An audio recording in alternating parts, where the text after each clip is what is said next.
Thank you. Thank you very much, everybody. Thank you. I really appreciate that. Yeah. Thanks. Well, and here's John. Hey, John. Nice to see you. Thanks, Nick. Welcome to the PoddiMouths podcast. We never start the show like that, but we're using a new system today and thought, hell, let's give it a shot.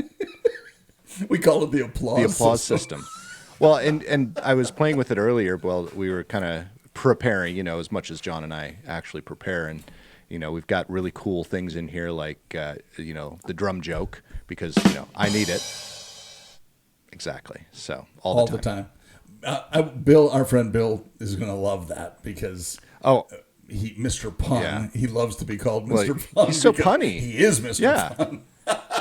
He's the punniest guy I know. Yeah, but he'll have to come on the podcast now, and I can hit. I'm probably wear the button out. I'm sure at that point. It's just going to sound like a drum roll. Well, no, I have that too.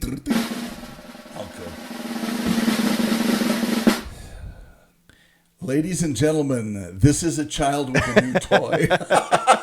Oh, you honor me with that statement. Yes, I do. I mean that in a very kind, tender way. Hey, and speaking of a new toy, look at this. And this is Owala, not a sponsor. I need a not a sponsor button. Yeah. That's what I need. I know, and we need our ding. Yes. Our ding okay, that's coming. Too, so, which I don't have in front of me. Okay. Water bottle. I've been drinking out of the store-bought, the plastic things. And I read a couple of things that, the plastic is bad for you and it gets in your system. That's why you buy bottles like this, BPA free. Right. And this is actually aluminum, I think. Yeah, which is supposed to be better. Double wall and so on. But I thought it would be great for the gym. First of all, it's got this hook thing on it, which kind of folds over so it closes up tightly. It's cool, but there's way more cool. This button, and it pops the lid. Look at how fancy and the lid has, I don't know if you can see this or not, the lid has, right here is a straw that's attached. Cool. And then right above it, you can slurp right above it, and it's not awkward. So not only can you do the straw thing, you can actually tilt it back and do the big glug if you want. Slam that closed again, and man, but John, good to go. It is really cool. Everything you do is awkward.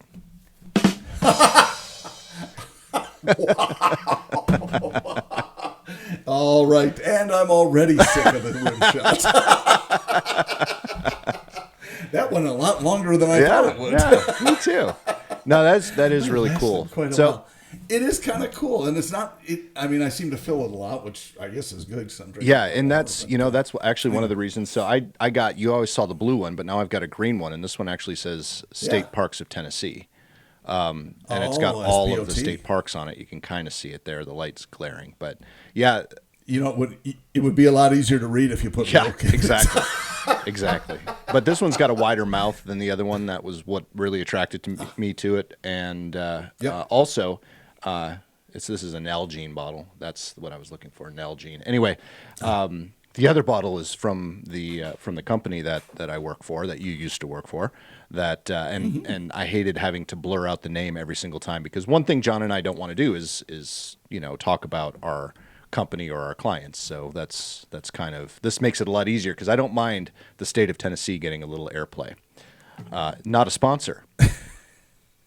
Anyway, my question to you, John, though, is you said it's a tin, but it doesn't look like it's got or aluminum. It doesn't look like it has the aluminum on the side. Is it padded on the side? Oh, it is aluminum. See, my biggest thing, I've got some aluminum ones and I like them, but I am so rough, which is why I went plastic, because I can hook this on my bag and I don't care if it bangs into anything. With the aluminum, all my aluminum ones get dented. And then they drop, and the bottom gets kind of protrudes, and now it can't sit. It does that to all of them. I don't know why. First world, exactly. I want to be green. I want to be, environmentally friendly and all that stuff. Whatever. No, I do. Yeah, do you? Whatever. It does. The only thing this does is makes it more convenient. That's the way I look at it, especially at the gym. When you're in there, I can just grab it really quick and do a straw pull if I want to, and then set it back. Well, I mean, it's just got to be durable enough. And I bet you your gym has the water bottle filling stations, right? At the water fountains. You know what? I don't drink, and I bring it full Sure. all the time, so I don't drink enough of it to know if you refill it or not. So we have one of those. Yeah, I'm sure we they have do. one of those for the studio, for Jen's studio. Where we're gonna get two of them, but right now we can only afford one. But it's replacing the old water fountain, so the students can go in, and we have we have metal ones like your thing, not quite as fancy, but with the Bell Pack logo on it and stuff. They're really cool. Nice. Of course, I dented mine, and it doesn't sit flat anymore. Of course you did. I'm kind of a water snob. Are you? Okay, though. well, it's filtered. I have to go in there and change the filter every. If it's filtered and it tastes good, it's all about the taste. If it's filtered and it tastes good, we've got a cheap Brita in the fridge, and so I mean we go through. I don't know. I probably fill it up 6 or 7 times a day. So it's quite often that we fill the thing, and the filters. I don't know. Maybe we do once a month or once every other month with the filters. So even drinking that much water, it's not that bad. We used to have. I don't know how we got on this, but does it ever really matter? Do we ever really know on PoddiMouths? No. Remember the zero water ones? And again, not a sponsor. The zero water was it's 0.0. It's fabulous, and after 2 weeks, the filter smells like fish. I think I told you that. And it was disgusting. And so you could replace the filter, but then 2 weeks later, it smells like fish again. And I don't know. I don't know if. And I went online, and a lot of people said the same thing. It's anyway, blah blah blah. The Brit has been great, and that's what we use to fill it. But it's all about taste for me. If there was a studio that we used to do work for one of the OEMs in Detroit, and they had a water fountain. It was the worst water on the planet. And did you fill up out of the water? No, I would not fill the toilet out of that water fountain because oh my gosh, it's terrible. No, and they made coffee with it every day. That makes so. Yeah, we have a filter in the refrigerator, and that's what we pull all of our water from. We very rarely, unless I'm super thirsty and I don't want to go from my bedroom downstairs, very rarely will I drink out of the tap anymore, which, it's not, the tap water, honestly, these days is nowhere near as bad as it once was. If it was ever really bad in our lifetimes. I mean, hell, we drank from the hose when we were kids, John. Exactly. And I had we were in a small town, and we actually had a hard water faucet in the basement. And it was, specifically for drinking water. And it was delicious. It was, hindsight, it was the best water I've ever tasted. The house that I grew up in, we had, it was right on the Mississippi. We didn't drink the Mississippi water. We had a well. And by far, everyone in the street, because this house was I don't know if it was the oldest house on the street, but it was definitely one of the oldest. And so it had a very shallow well compared to everyone else's who had to go down like almost twice as far because of regulations. So people just loved our water. And I mean, I can remember drinking out of the tap there because we never filtered it because it was so good. Yeah. Yeah. It's all about that. It it's is. the taste for me. I mean, 100%. it's got to be a good tasting water. Yep. But speaking of, so we have, of course, a Keurig that we use when I'm not feeling fancy, And even when I am feeling fancy, so I'll go and I'll get the ice cold water out of the fridge, the filtered water, and then I'll use that to heat up. But in the Keurig that we have actually has a filter that I have to change. So I'm taking filtered water, putting it in that, so when it comes through, it's filtered again. So we have the best tasting coffee. Double fill. So it's so essentially you've got exactly air. Yeah. Glug glug glug glug glug. Yeah. No, it's double filtered. Glug glug glug. We could probably market that That's shit. Awesome. Double filtered water coffee or something like that. Double fill. Well, and you look at some of the alcoholic beverages, vodka in particular, they usually have them filtered 7 times or so. Well, what's left? What have you filtered out?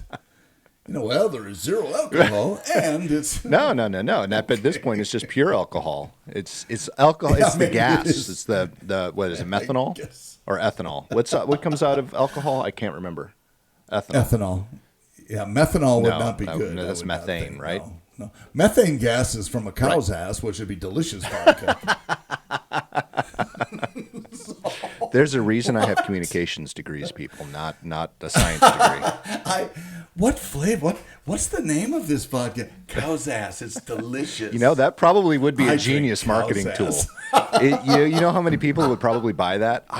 Have you had some cow's ass lately? I could drink a cow's ass. I'm very thirsty. Yeah, that. Yeah, let's work on that. That might be PoddiMouths cow's ass. And well, we had at one point talked about getting our own white labeled coffee because there are places that do that. Maybe that's what we call it, PoddiMouths, cow's ass. That's one of our flavors, which that should be the dark roast. Stop. No. Light roast is not goat's make ass. Me go down that road. No. Don't make me go down that road. We're going down that road. We're traveling down that road. Let's call it cow pie then. Ooh, maybe that would be. That sounds. That's almost like a moon pie, right? Except different. Exactly. Yeah, except different. If you've never walked through, you have walked through a dairy barn. That scent that you will never forget. But you could smell that 6 miles away before you even get into the barn. It's not as bad as pig oh God smell. no, or chicken. Pig Chicken smell is I can't. Chicken is also not awesome. And there was a processing plant by our house in Wisconsin, probably a mile in the country, a mile away. Anytime the wind was shooting, it's nasty. Yeah. So when my wife's grandmother moved out of their home that they built in West Tennessee, near Martin, Tennessee, we were actually thinking about buying it. And because just as a place to go, because, it's one of those things, they've lived there all of my wife's life, and it was actually where her mom had grown up and stuff like that. So it was a big thing, and the family was kind of like, should we? And then her grandmother said, you probably don't want to, because this neighbor just sold theirs and they're putting a chicken farm there, and this neighbor just sold theirs and they're putting a chicken farm there, and everyone's like, yep, we're out. See ya. Surrounded by chicken farms. Yep. Yeah. And not just people doing the the grazing, having the chickens out in the no. These are factory. These are Tyson type chicken. No, not a sponsor. They probably won't be either after we're done with this segment. But what's more is what they do, at least at this one in Wisconsin. They do everything, process everything. The poop they sell is fertilizer. And so they actually process that, which is where the delightful smell comes from.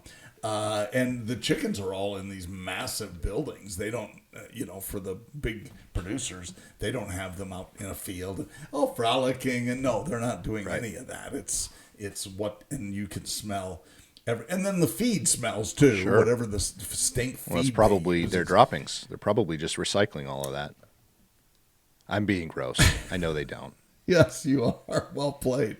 Hi, this is Nick. I'm out here with Bear Grylls, and we're drinking our own urine. I hope you don't mind. I think that's... Well, did you know, speaking of, that in the Middle Ages... before they had any antiseptic, they used to use urine... I'm not going to like this. No, they used to use urine to clean wounds. But it has to be fresh. Okay. Yeah. All right. I've always said that. It has to be fresh, yeah.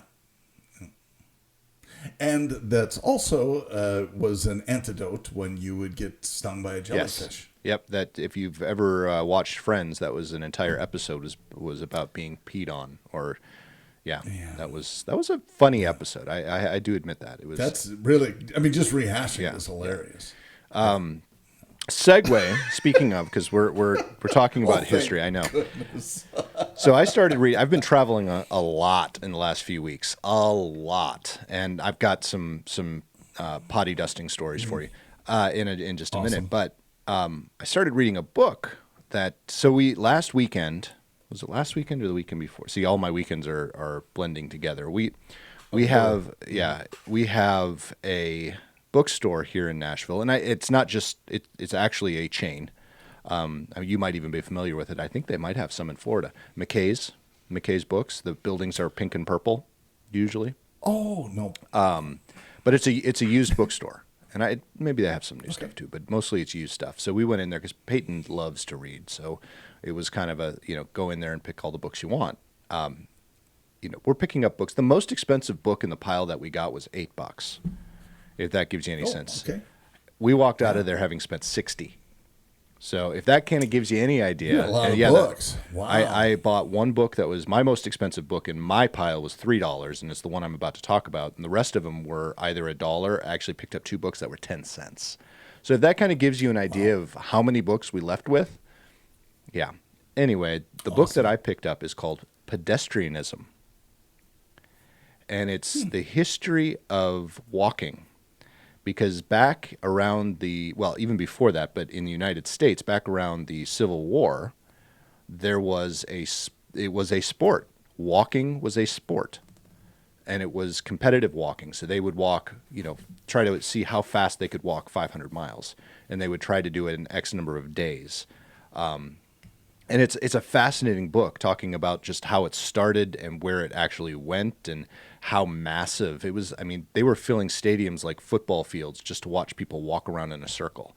And it wasn't continuous walking. Like they would take a break and they would sleep for a few hours and then they'd eat and they just walk in a circle. And they'd walk like 500 miles. Is that where the Proclaimers song came from? Yeah, I guess they would walk 500 miles, and I would walk 500 more. Nice. Just to be the man who walked 500 miles. Well, to fall down. And I know they're not. Are they? They're not Irish, right?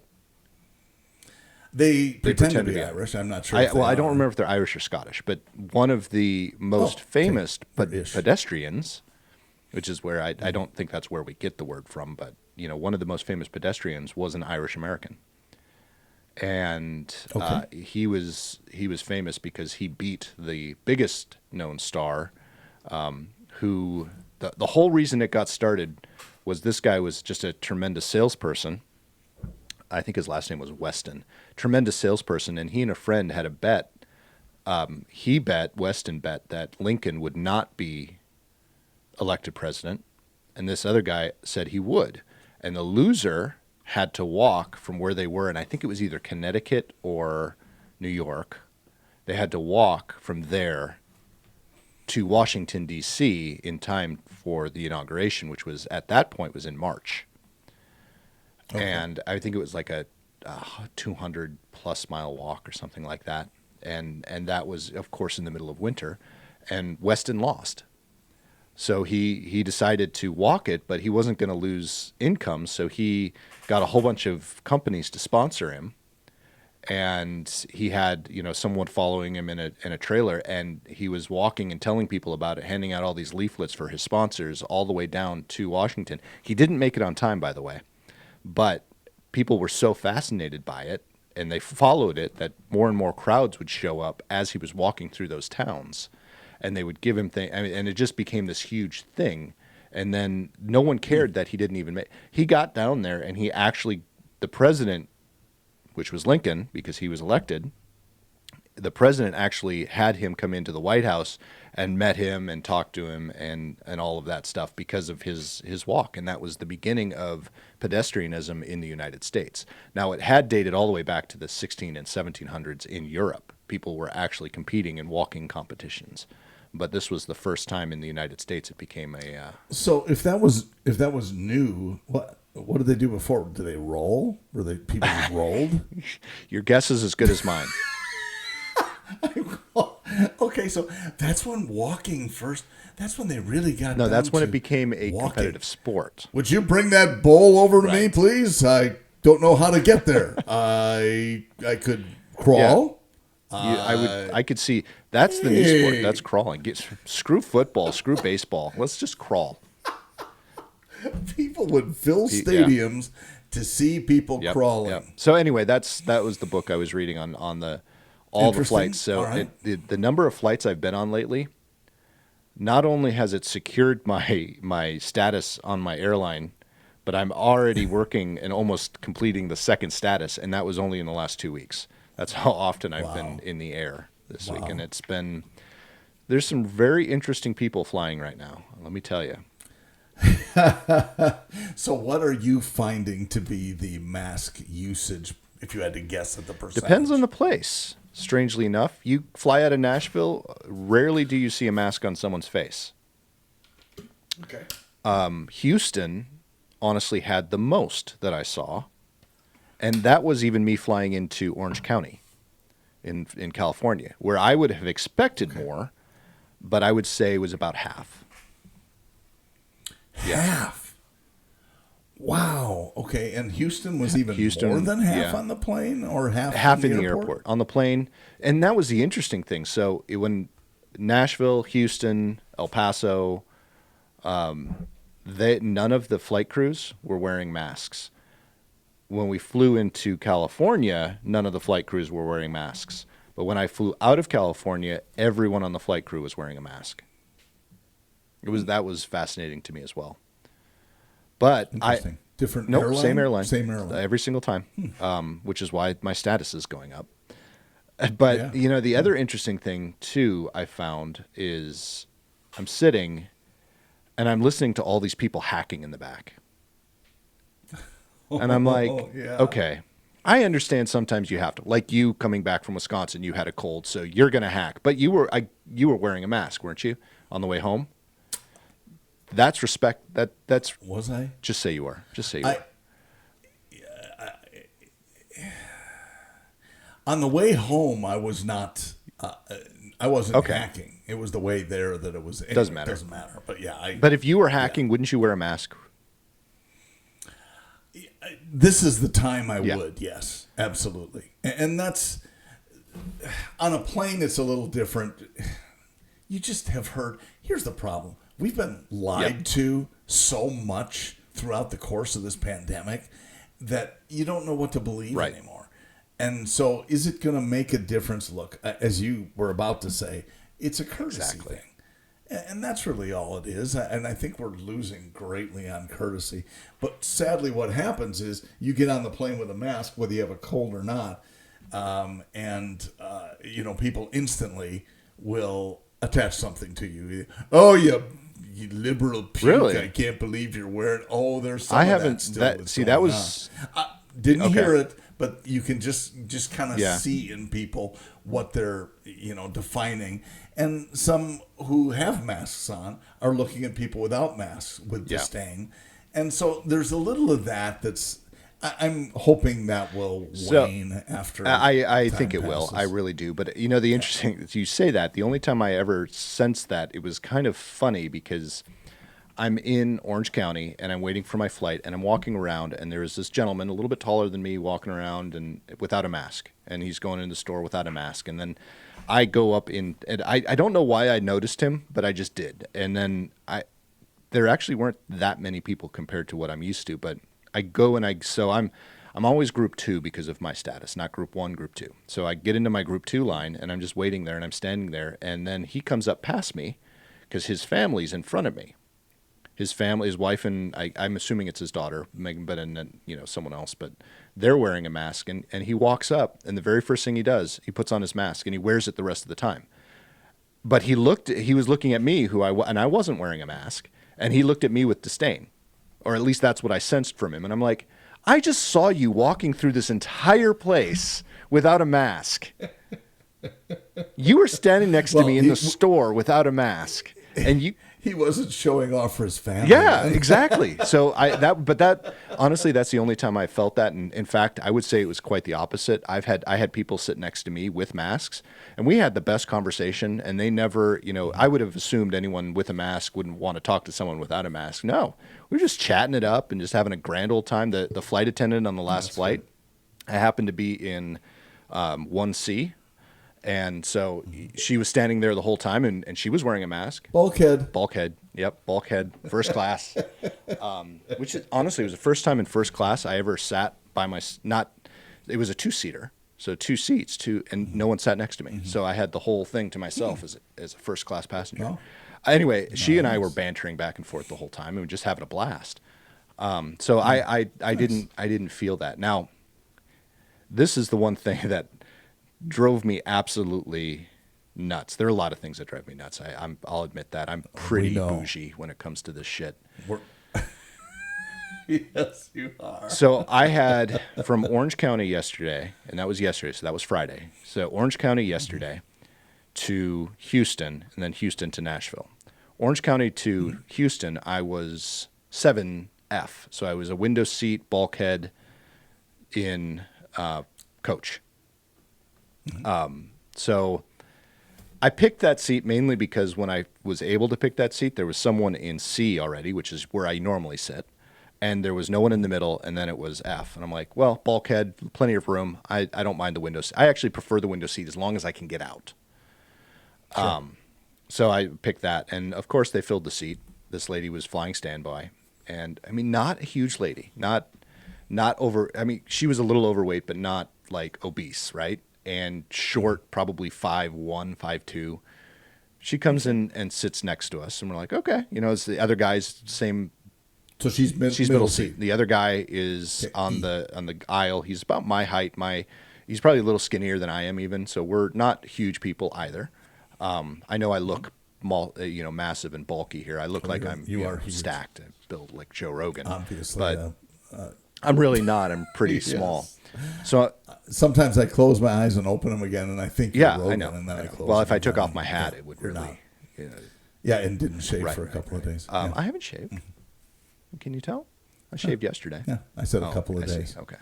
Anyway, so she sits down, and we're like, okay, this is going to work. Because I hate it when I'm sitting next to someone who is larger and I don't mean necessarily fat large. I mean just larger, like bigger than I am, because they tend to fill the seat more. I'm like, okay, this will be fine. That guy pulls out his computer. I pull out my computer. We're working. She falls asleep. And folks, for you on the video, you'll probably see it, but the rest of you, I'll try to be as descriptive as possible. She falls asleep, her legs go open, her arms go out, and she's got both elbows in our seats, basically, and she's like, she is laid back, and she's just, I mean, this tiny little lady is spreading out so far, but you can see this guy in the aisle, and then me against the side of the plane. We're just kind of sitting here like this. Working, and of course it's the bulkhead, so I don't have a fold down in front of me. I have to actually wake her up so I can get the table out of the armrest, and she just kind of looks at me, and then she goes back to sleep, and again, I'm just like, oh my God. Geez, lady, come on. You know, first of all, you're wearing a dress. You shouldn't just have your legs wide open. I was just picturing that in my head. Oh no! Yeah, and I'm just like, seriously, this is not cool for a 2.5-hour flight. Icky. This is not cool. Oh, icky. So that was my experience from, and then of course it was a delightful experience from Houston to Nashville. Unfortunately, that's a short flight. Yeah, right. So it doesn't seem like it would be that much shorter since you fly over Texas. True, but you don't. Oh my gosh, one of the longest drives I've ever been on is. Well, Texas is its own country. It really is. We drove from Houston to it was probably Texarkana, whatever at the north part of the state, and it took us 8 plus hours just to get out of Texas. Oh, it's massive. Are we still in Texas? We're still the flight from. So I had to go to El Paso, from Houston. So the Houston to El Paso flight, and it's all Texas, right? And Houston is in the middle, basically in the middle of Texas. South middle. It's not. So it's closer. It's a little bit closer, but it's not like right on the eastern border, right? That's true. So from Houston to El Paso is still a 2-hour flight. Yeah, it is. 2 hours. You kind of go, seriously? Yeah, it's like an hour and a half to 2 hours from Nashville, and then another 2 hours to El Paso in the same state. Wow. It's crazy. So the whole sleeping thing, and look, and I've read lots of articles, and lots of people have opinions on, especially the armrest thing in middle seats. And look, 90+% of the time will fly on the aisle. I'm almost always in the aisle. Usually we get lucky enough these days, since I don't have your status anymore. I'll exit row aisle, and I'm perfectly happy in an exit row aisle. Don't mind it at all. But it's if you have the middle passenger who is, doing that stretch out thing, it's different having them just the elbows resting. I'll give them, because you're in the middle. I will give you both armrests. Yep. That's fine as far as I'm concerned. My armrest anyway. But when you're like in my seat with your arm, that's a problem. The only thing I can remember, Nick, that was more intrusive than that, and this was a girl who was probably, maybe she was 20, but I'm not sure, fell asleep before we even left the tarmac, and she was on my shoulder, and not in a cute way like the girl did in second grade in my reading class. That was one of my favorites in hindsight. I didn't like it then when I was in second grade, and she's like this, resting her head on my shoulder. Yeah, these days it's much cuter than it was in my second grade. I understand. Yeah, but this was. And she was horrified when she woke up. And I don't know what I'm trying to be careful. I don't want to wake her, and I don't want to be rude, but I'm, sort of pulling my shoulder just a little bit. So she, knows that she's fallen asleep on a person that she does not know. Yeah. It's also different too. This was not the first time in this go around where I had someone do that. There was another gentleman who fell asleep and just kind of went, like that, and took up space because he was in the middle, and I was on the aisle seat. But when he woke up, he was apologetic. He was like, "Oh, I'm so sorry," and then tried to contain himself. But he was probably 2 inches taller than me, so a little bit more understandable. But at least he apologized. She didn't care. Sure. I mean, there were a couple times she woke up and she just kind of looked and she didn't even move. It's like, lady, come on. It's that common courtesy that we're just. It is courtesy. I don't want to play top fist, but I got it. This is. Oh, please top me. Go ahead. Big dude, huge. I mean, bigger than me. So he's got to go 300 pounds and probably 6'4", 5. Okay. Big guy. And his wife is probably 5'2" and 120, and I'm in the aisle seat as normal. Rather than having little wife sit in between us, he sits next to me, apparently protecting her so she can have and he fell asleep, and it was the open mouth snoring, loud snoring. He had the worst breath on the planet.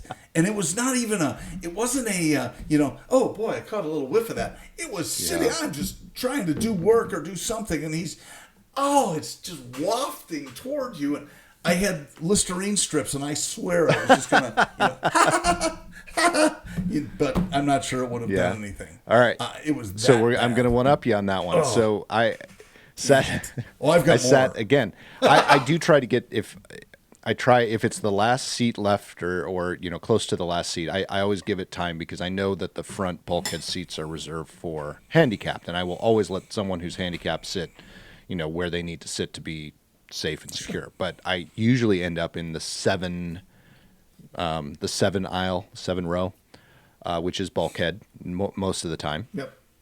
Right behind first class. Right.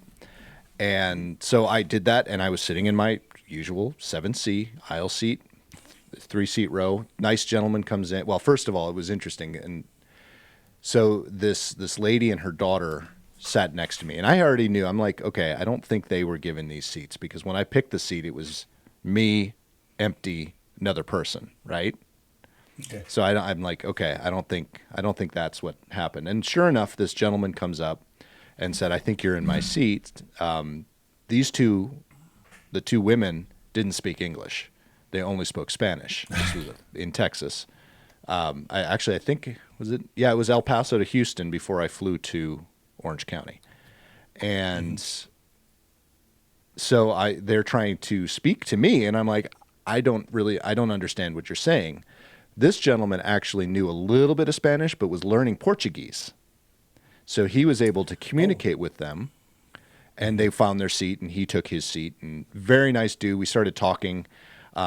And we're talking about some interesting things. Like he was, when he sat down, I said to him, I'm so glad you were able to communicate with them.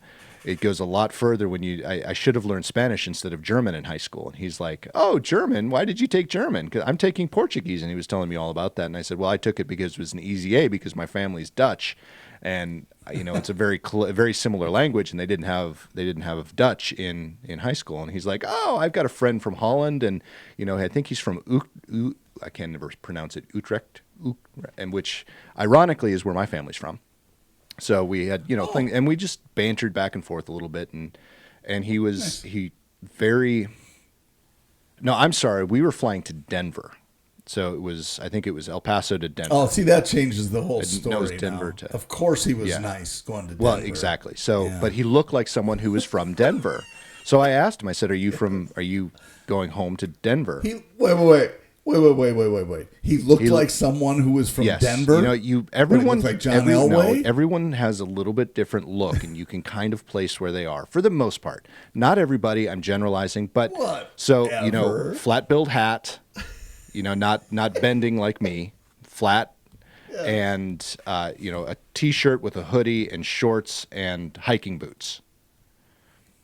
T-shirt, hoodie, shorts. If you saw him, you'd go, that person probably lives somewhere in the mountains. He just gives that vibe, right? And he talks like that too. And he said, no, I don't live there. I live in Utah. So I was close. He said, I'm from there, but I moved to Utah. I live in Salt Lake City. He was on his way back to Salt Lake from El Paso. So it was El Paso to Denver. He was going to Salt Lake. So, and so we finish our conversation, we take off, I start reading my book, he's reading his book, and then everything's fine, but then he takes off his hoodie, and he's just wearing a T-shirt under his hoodie. And then I get this waft of just bad BO. Oh, no, as opposed to good BO. But no, not just, okay, you can deal, it was like, that's making me ill. Yes. And I'm smelling it through pretty much the whole flight, and I'm like, I hope that's not him. Oh, it's just because he's such a cool dude, and I just would hate. And then we get to the airport, and he puts his hoodie back on, and all of a sudden the BO smell's gone. I'm like, shit, poor guy. Oh, poor guy. Take a damn shower. Right? That's what I was thinking. Jeez. I was like, if what the hell? I know when I smell. Poor guy. He has. I'm pretty sure I know when I smell because I smell it even when I just a little bit like ugh, and I want to take a shower. Know. But that strong, yes. I have a tough time believing he didn't know. That's not just one day. Exactly. So I'm like, if you're going to get on an airplane and you haven't showered in a couple of days, put on some Deo or something. I mean, again, common courtesy. I sort of long for those days when people used to dress up to fly. And I wasn't I'm not. one of them. Although, well, no, me either. But I mean, now it's jammies and slippers, and carrying a pillow. And gosh, I'm sorry to interrupt your sleep. But you look at some of the old, 60s probably and before, where people would be boarding the plane and they have the ladies with this hat on and the dudes with the suit. Of course, they're all, slim cut suits, bastards. Like I can fit into one of those. But and you kind of go, well, at least everybody was, it was like an adventure. And, and people were a lot more, I guess, formal about it. Now it's, I haven't showered in a week. I'm going to hop on a plane. And what? How? I know. You know how close you're sitting to people. No, and it's kind of funny because you say that because I feel bad. I don't feel bad in coach necessarily, but when I do get bumped up to first class, I don't dress poorly. Screw those coach people. I don't dress poorly, but like I'll wear what I'm wearing right now. I've got my thin hoodie. But then I'll wear slacks, that's not, or jeans, and they're not bad jeans. I don't look unkept, but I don't dress in a suit. But I almost feel bad when I'm doing that when I'm in first class. But then I see everyone else sitting in first class that isn't a business person, and you can point out. I'm sorry, I'm being very judgmental, but you can point out people who've been upgraded versus people who fly first class. You are painting with a broad brush, sir. Unkept or unkempt? Kempt. But I say Just wanna kept make sure. because that's what everyone else says and that's what they understand. But they wrong. Oh, whatever. Yeah, I'm going to dumb this conversation Yes. down. You got bumped up to first class, didn't you? Well, I better dumb this down. That's what I do for a living. I try to dumb things down. You'll never understand it if I say it at my right. level.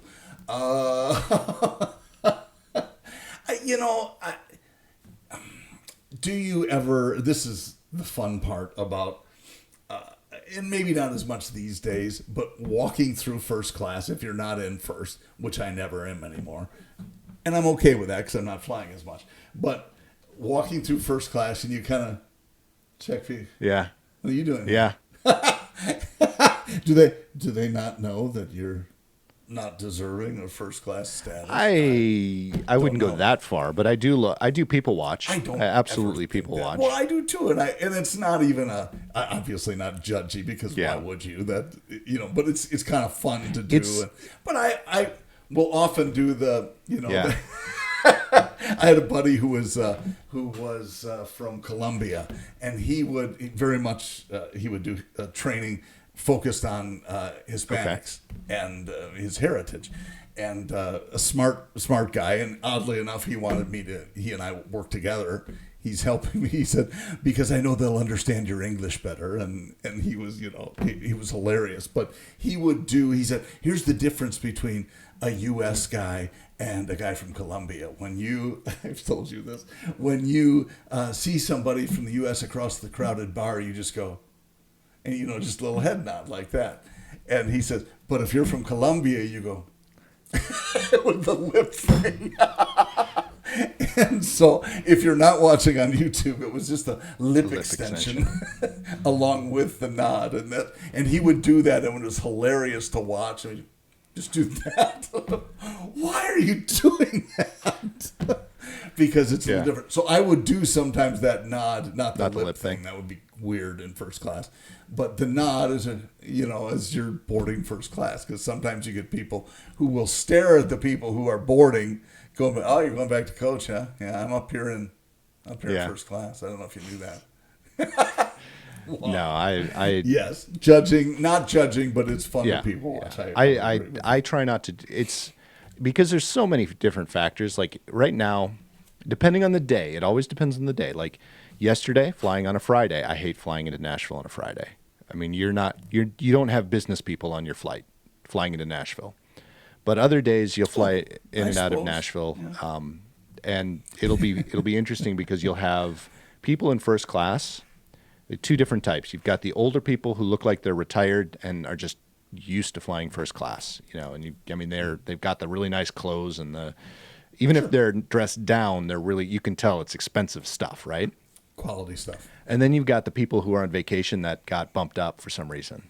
They don't know why, and it's the first time ever in first class or similar, and they're just kind of giddy and and then you've got the first 4 rows behind them in coach. Who are that's the what do they call it? Not Coach Plus, but the Economy Plus, which is an upgrade. So it's kind of business class, but then that's when you've got all the business people, because business people don't fly first class anymore unless they're upgraded because their companies won't pay for that.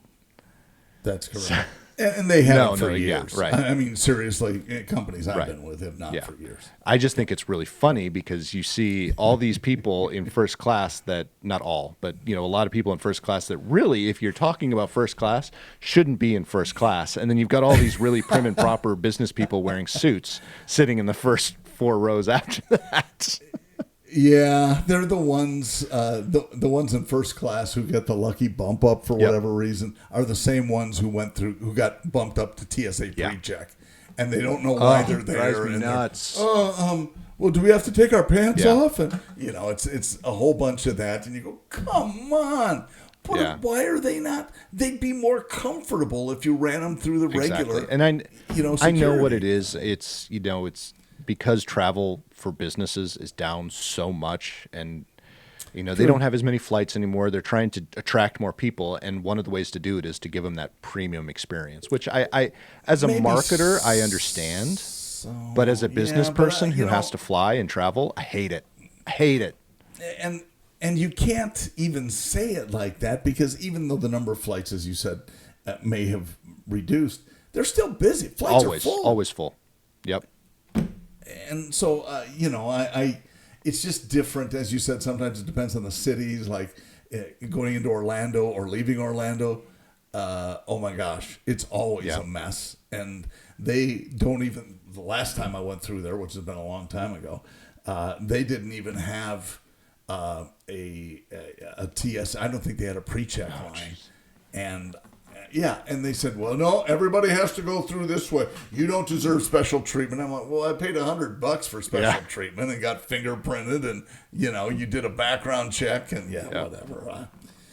So it's there are some weird things. Oh, and did you hear what Delta's doing with their what do they call them? Their club lounges now. So they have the Delta Sky Lounge. I'm not sure what they're even called, because I haven't been in there for so long. When I was Diamond on Delta, you got a free membership, so for the year, which is great. Apparently, these clubs, Sky Clubs, have been filled up so much that now they have changed the rules for how you can access the Sky Clubs. So you can, I'm sure they've jacked up the price if you're going to buy it, but they don't give complimentary stuff anymore, apparently. So they're estimating it's going to cut the traffic in the Sky Club in half. Then why even go to it? Exactly. Why would you even go to a Sky Club at that point? And if it's, look, if I paid $600 for a year, whatever the number is, to get it, I don't want to fight people. Oh, agreed. Waiting for a cookie and so I guess it's just, once you've given people the taste of that and that special treatment, and and we get drinks discounted and you get all of that, and then suddenly you go, just kidding. Now we're gonna yank that away from you. That's probably not the best. No, thing. And they'll probably bring it back. I mean, I have United. And I have American Express, so the Centurion Lounge. And I notice the same thing. I mean, when I go in there, they're packed. Absolutely packed. Centurion too? Centurion more so than United, in fact, depending on on where we go. So I would say the busiest lounge I was ever in was Denver. No, I'm sorry, Phoenix, Sky Harbor. That was the busiest I was ever in. I'm trying to think if that was a United or if that was a Centurion. I mean, it was absolutely packed. Like, I barely found a seat. I didn't want to touch the food. It was one of those. And then but I've been in a couple of United. Who has? I was surprised because I didn't even know they had one, because I thought the airport was too small. They had one in Orange County. So John Wayne has and it's a small one. It's tiny, but it's really cute and really nice. The United Lounge at Orange County, because it's on the nice. So Orange County has level 1, level 2, level 3, and most people are on level 2. That's where the gates are. So this one's on level 3, looking down into the atrium. So, and it's big skylights out, so you can see the whole runway. And it's just it's kind of like a walking bridge on top, and it's just stretched out so you can see down on both sides. Big things of glass. Nice. It was really nice. I was only up there for 20 minutes because I had to take a phone call. It was the only reason I went up there. But I grabbed a waffle and did my phone call and then went back down to my flight. It was and the only reason I even went up there, I didn't even look for it. It was it happened to be right across from my gate, and I'm like, oh, there's a United Lounge, and I have a call. I'm going up there. But awesome. I would say that was probably the nicest. But again, not packed, but definitely busier than I would have expected in the morning. Mm-hmm. I think that was the original attraction, was for business people who are flying. It's a great place to get away, make a phone call. I mean, it used to be grab a bite to eat. You could pull up your laptop and not have, and again, no offense, but people who don't travel very often, vacationing with the kids, not have a lot of that there. But you get the person who's, flying on miles and has the family. Suddenly, you've still got a bunch of kids running around And okay, so that's not really exactly what a business person. That happened to me. God, I've been to so many airports lately. I can't remember where I was, but I went in to do some work. I had like a 2-hour layover, and I'm like, I'm gonna go sit in the lounge. I pay for it. Why not? Yeah, exactly. And I was sitting up there, and some lady came up, and yeah, she was on vacation. She had like 5 kids, and they were all just running. I'm like, seriously? Come on. Now, I'm not going to say that if I like, we have vacation coming up in July. It's not really vacation for Jennifer. She's got a conference, and we'll probably take vacation around it. So we'll probably take Peyton with us because it's in Colorado, and they've never been. So I'll probably, if we have a layover or if we have, time to kill, because they don't like to, well, Jennifer doesn't like to travel like I do, which is basically park the car, walk onto the airplane, and go. She likes to be there an hour or two before because she's so, I mean, she doesn't fly as much. So I understand that. I would probably be the same way if I didn't travel that much. So we'll probably go sit in a lounge somewhere. And I'll take them up there with me but then again, it's one child and she's 12 years old. She'll just play games the whole time. Well, yeah, she's not going to run around wild, and she'll probably not eat a thing. Person. Probably not. So. Probably not. But yeah, no, I'm with you, and that is the difference. It's just it's the flying part it's just always been a little bit weird, but it still boils down to what we've said multiple times. It's courtesy.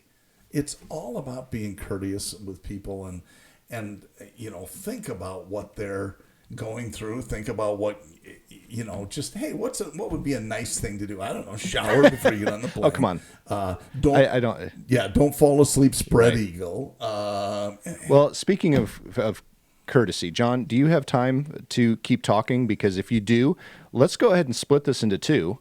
And we'll end this episode right now, and then we'll pick up where we left off and talk a little bit more about courteous and discourteous people in the next episode. How does that sound? Let's do that. Let's talk about our friend Kurt. Yeah, Kurt Issy. He's Spanish.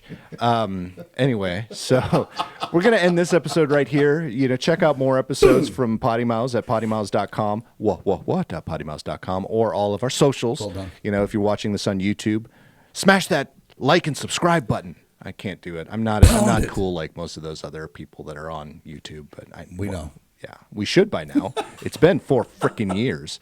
Anyway, go ahead and do that. And for those of you who are really enjoying this conversation, pick it up next week. So see you later. See you next week. We're going to wear the same clothes, too.